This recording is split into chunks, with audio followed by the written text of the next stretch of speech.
সবাই কেমন আছেন? সকলকে অনেক, অনেক শুভেচ্ছা জানাচ্ছি।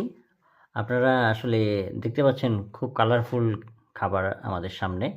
আ দেখেই সবাই বলবে যে স্যুপ। হ্যাঁ, অবশ্যই এটা একটা স্যুপ।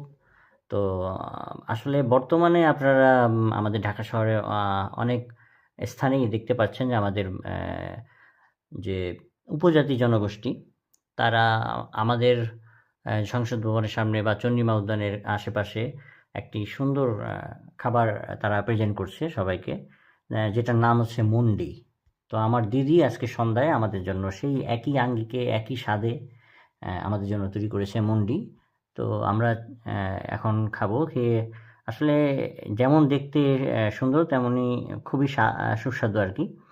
তো সবাই আপনারাও এভাবে চেষ্টা করবেন আমাদের প্রতিটি দেশের প্রতিটি অঞ্চলে, প্রতিটি সম্প্রদায়, প্রতিটি জনগোষ্ঠী আসলে তাদের নিজস্ব কৃষ্টি কালচার এবং তাদের কিছু নিজস্ব খাবার রান্না করে থাকে। আপনারা সবাই চেষ্টা করবেন তাদের খাবারগুলো নিজেদের মতো করে রান্না করে উপভোগ করতে। সকলকে ধন্যবাদ।